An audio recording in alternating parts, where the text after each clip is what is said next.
Hello everyone, আসসালামু আলাইকুম। সবাইকে জানাচ্ছি শুভ সকাল, সুন্দর একটা সকালের শুভেচ্ছা। আর এই যে দেখেন কত সুন্দর বাইরের পরিবেশটা, একদম ঠান্ডা আর অনেক বাতাস ছিল। যখনই আমি ক্যামেরাটা অন করেছি একদম সব বাতাস চলে গিয়েছে। তো আজকে এখন হচ্ছে প্রায় 6:30টার মতো বাজে। আজকে একদম সকালে আমি ঘুম থেকে উঠেছি, উঠে দেন হচ্ছে আমি সব কাজগুলো সেরে নিচ্ছি। আর কাজটা যত তাড়াতাড়ি মনে হচ্ছে তত তাড়াতাড়ি কিন্তু করছি না, ভিডিওর স্পিডটা বাড়িয়ে দিয়েছি।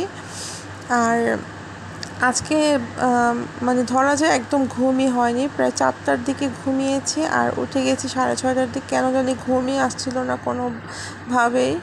আর দেখা যায় মাঝে মধ্যে ঘুমের ওষুধ খেয়ে আমার ঘুমাতে হয়, ঘুমের ওষুধ খাওয়ার পরও ঘুম আসে না, কি একটা যন্ত্রণার মধ্যে আছি। তো এই তো বাসায় নতুন টিভি আনা হয়েছে, আর টিভিটা আমি ডাইনিং টেবিলের উপর রেখে দিয়েছি, কারণ হচ্ছে যে জায়গায় টিভির লাইনটা দিব সেই জায়গায় দেওয়া যাচ্ছিল না, তাই এখানে আপাতত রেখে দিয়েছি। আর সকালে উঠেই হচ্ছে আপনাদের ভাইয়ার জন্য নাস্তা তৈরি করছিলাম, এখানে চা বসিয়েছি, দেন হচ্ছে পরোটা বানিয়ে নিলাম তার জন্য। সব কিছুই করার চেষ্টা করছি। আর এরপরে হচ্ছে আমি ওয়াশিং মেশিনে কিছু কাপড় দিয়ে দিয়েছি, এখানে আমার এবং আপনার ভাইয়ার কাপড় চোপড়গুলো সব ওয়াশ করতে দিয়েছি। আর ওয়াশিং মেশিনের একটা ভিডিও কিন্তু আমার চ্যানেলে দেওয়া আছে, ডিটেলস সেই ভিডিওটা আপনারা চাইলে কিন্তু দেখে নিতে পারেন। তো এক এক করে কাজগুলো শেষ করছি। এরপরে হচ্ছে আমি একটু বাইরে গিয়েছিলাম, সেখান থেকে কিছু আম কিনে নিয়ে এসেছি। আর এই যে দেখেন এবার কিন্তু আমাদের গাছে একটা আমও হয়নি, আল্লাহ জানে কেন জানি একটা আমও হয়নি। তো আজকে হচ্ছে আমি আচার তৈরি করব। বোম্বাই মরিচ দিয়ে আম দিয়ে এই আচারটা আমি তৈরি করি। আমার হাতের এই আচারটা আমার বাসার সবাই অনেক বেশি পছন্দ করে, তো সেই জন্য আচারটা বানিয়ে নিয়েছিলাম। ফার্স্টে হচ্ছে এখানে আমি 2 কাপ সরিষার তেল দিয়েছি, দেন হচ্ছে 1 টেবিল চামচ সরিষা বাটা এবং 1 টেবিল চামচ রসুন বাটা এখানে আমি অ্যাড করলাম। আর এই যে অ্যাড করার পরে যে ফেনাটা উঠছে, এই ফেনা উঠতে একদম হাঁড়িটা ভরে পড়ে যাবে এরকম অবস্থা হয়ে যাচ্ছিল। তো আমি চুলা থেকে নামিয়ে কিন্তু নাড়ছিলাম, আর নাড়তে থাকতে হবে, না নাড়লে কিন্তু আপনার মশলাটা কিন্তু নিচে দিয়ে পুড়ে যাওয়ার সম্ভাবনা থাকবে। তো মশলাটা একটু ভাজা ভাজা হওয়ার পর এখানে আমি কয়েকটা 4-5টা আম নিয়েছি, নিয়ে সেটাকে আমি গ্রেটার দিয়ে গ্রেট করে নিয়েছি। আর গ্রেট করার পর এই আম থেকে কিন্তু অনেকটা পানি বের হবে, আর সে পানিটা কিন্তু ছেঁকে দেন এখানে ব্যবহার করবেন। পানিটা কিন্তু আচারে ব্যবহার করা যাবে না। আপনি চাইলে এটা হাত দিয়ে কুচি কুচি করে কেটে নিতে পারেন। হাত দিয়ে কাটলে দেখা যায় একটু মোটা মোটা হয়, আর গ্রেটার দিয়ে কাটলে অনেকটা চিকন হয়, এটাই পার্থক্য। দেন হচ্ছে আমি পরিমাণ মতো লবণ দিয়েছি, আমটা যদি বেশি টক হয় লবণটা একটু বেশি দিতে হবে।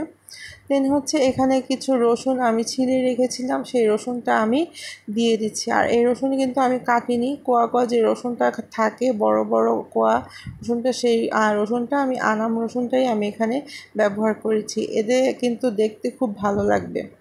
এরপরে হচ্ছে কিছু বোম্বাই মরিচ আমি এখানে নিয়ে নিয়েছি।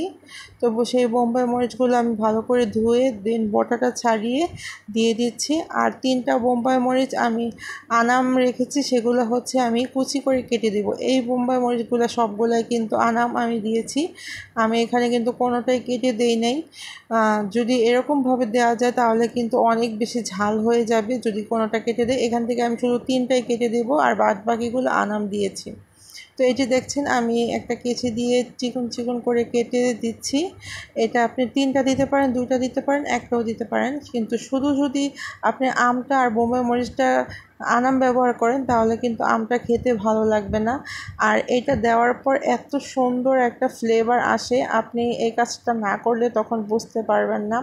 তো এই এই সব কিছু দিয়ে কিন্তু নাড়তেই হবে, এটা নাড়ার মানে নাড়াটা অফ করা যাবে না, তাহলে মশলাটা পুড়ে যাবে। তো আপনি যদি আমার চ্যানেল নতুন হয়ে থাকেন অবশ্যই কিন্তু আমার চ্যানেলটা সাবস্ক্রাইব করে দিবেন, পাশে থাকা বেল আইকনটি প্রেস করে দিবেন। আর ভিডিওর কোনো অংশ যদি ভালো লাগে থাকে তাহলে অবশ্যই লাইক কমেন্ট এবং শেয়ার করে দিবেন। তো এখানে আমি কিছু 5 ফোড়ন গুঁড়া করে রেখেছিলাম তেলে, দেন গুঁড়া করে নিয়েছি, সেটাই আমি এখানে দিয়ে দিচ্ছি পরিমাণ মতো। আর এই আচারটা কিন্তু আপনি তৈরি করার পর দেন হচ্ছে আপনি কয়েকদিন পর পর রোদে দিবেন, তাহলে আচারটা খুব ভালো থাকবে। আর এখানে আমি হাফ কাপের মতো সিরকা দিয়ে দিলাম। আর আপনারা চাইলে কিছুটা চিনিও ব্যবহার করতে পারেন। চিনিটা আপনাদের পরিমাণ মতো দিবেন, যদি একটু মিষ্টি বেশি খেতে চান তাহলে দিবেন, আর যদি একটু কম খেতে চান তাহলে কম দিবেন। আমি এখানে হাফ কাপের চেয়েও একটু কম চিনি ব্যবহার করেছিলাম।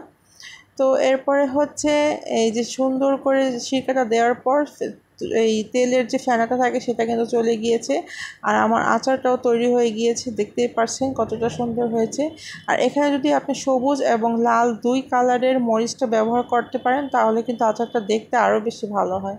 তো চুলাটা আমি অফ করে দিলাম। এখন আমি বয়ামে ভরে রেখে দিব এবং রোদে দিব। আজকের মতো এখানে শেষ করছি।